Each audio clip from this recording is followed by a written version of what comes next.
Hello, it's your Mercurial Gems here, and on today's episode, We are going to be giving you a witchy guide to practical travel. so we are definitely little adventurers, Geminis, as we do, and we take our aura and our energy body very seriously. And when you are on the go, there is so many new factors coming in that can throw you off, where you can take what should be a trip to recharge you and it can be very draining. So here are a few things that we like to do when we are on the go. And we even do a lot of these in our day-to-day. So it's food for thought, whether you actually are planning a trip or you just are actually exiting your house, because there is really helpful tips. This works for airports, road trips, and just a quick trip to the coffee shop. Yeah. So tip number one is our crystals. I have been flagged at the airport for having too many in my bag. It wasn't a big deal. They checked it out. But I think keeping crystals with you is really helpful. We do this a couple different ways. So actually packing a few physical crystals. A lot of times there are ones that can even be more grounding, which are typically like your red ones. Your black ones will be more geared towards protection and grounding you down. You can keep these inside your pockets. You can put them in the side of your bag that you're going to have around you as you go out and travel. I also like to always keep a selenite with me. This is like a big one. These sometimes sticks sit in their hair. Hey, could you hear that? Yeah. I was about to say, when I travel, I will put my hair in a bun, and I will shove a selenite stick in my bun That and probably secure it. needs to go out before security. Yeah, I mean, that's probably, don't do that if you're going through the airport. This is more road trip travel.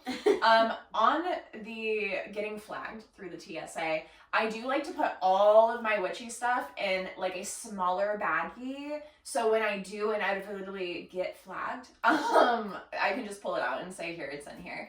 On crystals in your hand. Yeah, crystals. I also, like Jen said, the red ones are great.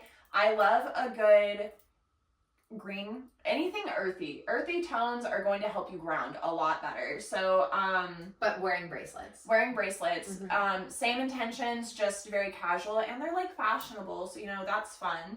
I also personally I talk about my pendant all the time, so if you're a longtime listener, I have my chaos pendant. It goes with me everywhere. I usually have to take it off and put it in the bin, but they don't usually have an issue with it. Or you could have one of these little guys, which just holds whatever crystal you want. And I would recommend, if you're wearing it to help protect yourself from energies, I would recommend either obsidian or tourmaline or onyx, something black. Black crystals not only are good for protection, but they tend to absorb any negative energies that might be like thrown at you. And I think in big travel spaces, especially the airport, everyone has this like angsty energy that like is very easily absorbed. So we talked crystals that you can physically carry, crystal jewelry. You can do rings or bracelets or earrings even. Keep those packed with you before you go on your trip. Then another whole line of thought is actually energetic veiling. So the crystals are helping with your energy, but another thing you can do is physically wear like a bandana or some type of scarf. Any type of veiling over your head is going to help keep chaotic energy out.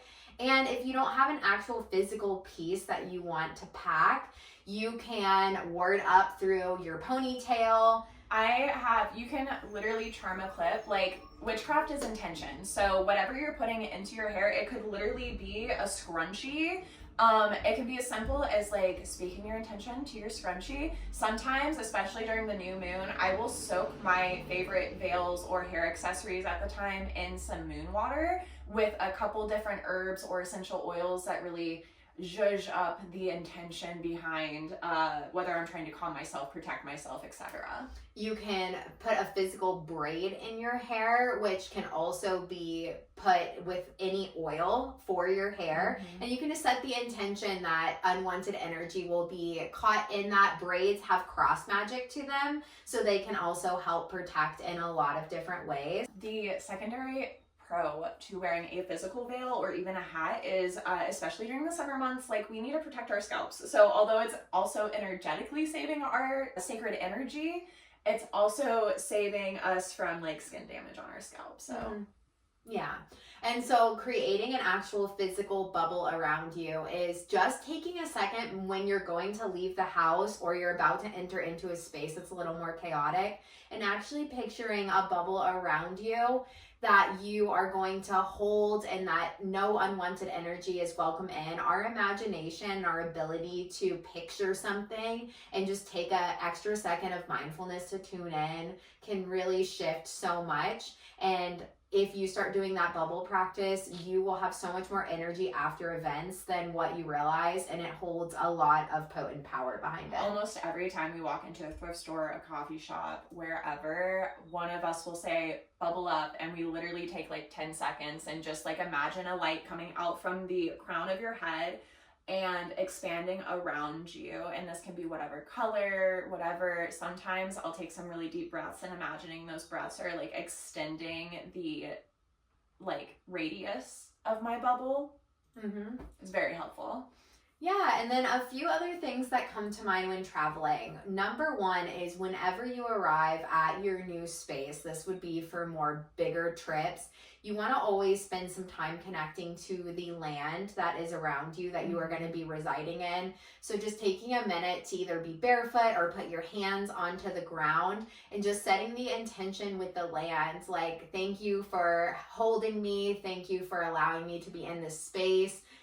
Just alchemizing your energy with it is huge. Not only is that respecting the fact that a lot of land has been taken advantage of, you're also energetically taking a sacred moment to connect and show that there's a sense of mutual respect and energy exchange. If you have the opportunity to know where you're going before you go, you can always look to see who that land truly belonged to and what offerings the land might want. And I always bring a little herb satchel with me. Again, I keep it in my little witchcraft bag because sometimes I get flagged, but I'll just keep a little satchel of herbs with me. So a lot of the lands I go to, like a little sprinkle of tobacco or some rosemary, and that is just another way you can give back to the land in that way. And then a few other things. So when you are traveling, it can be very easy to get swept up in the energies outside of you. Usually we're a little busier. There's more stuff going on. We're going to check out a lot of things we haven't done before. So just making sure that you pack tarot cards, your journal, things that can help connect you back. We just keep our tarot cards in a little travel. I make these and they are so helpful to just traveling. Not only do I have a clean mat, so no matter where I am, because we often find ourselves in the thick of the woods, my cards can stay clean, but normally I'll have any kind of crystals that I want to keep charging with my deck in here. So it doubles as like, you know, if you're like bringing a ton of crystals, if you wrap it up within your tarot deck, it's just, again, kind of like doubles as that baggie for, especially for flying. TSA is kind of a pain in the ass. So your tarot cards can just help you have a moment just to drop in and drop into a little bit more intention. Check your energy for the day, what you might be met with. Yeah, and then your journal is just making sure it's kind of its own little self-care and grounding practice. We never go anywhere without our journals, and we just try to like keep record of some of the stuff going on. When it can be really busy, it can just be a nice tool to reflect. And when we reflect, we're also bringing enhanced mindfulness behind what we're doing, which ends up making the energy exchange feel a lot more real. We get a little less dissociative when we slow down and take a moment. So it can even just be bullet points around some of the stuff that you are doing, and just spending a moment to write a few sentences down when you're traveling is really important. It's really helpful when Jen and I go on longer trips, especially if we're doing a road trip. We end up going up to a lot of different places at once before we have time to sit down and really like digest everything that happened. And so having a place to write down any synchronicities that keep coming up or anything like that is really helpful, especially if you do like kind of have a little bit of a hard time in memory recall later, to go, oh my gosh, look, I wrote this 6 times. Insane. One other thing that I want to touch on that's very helpful, whether for protection or whatever the intention is as you're traveling, is essential oils. Now, some essential oils actually are too large to bring with you on trips. So if you have the tiny little like 1 ounce bottles, those should be fine. I wouldn't recommend bringing like in a a crazy amount. I'd probably bring like 1 or 2. But what I really like to do is I have these little rollers, and this one in particular has some crystal chips in it. This one is tourmaline, but I have a bunch of different ones with different chips in them.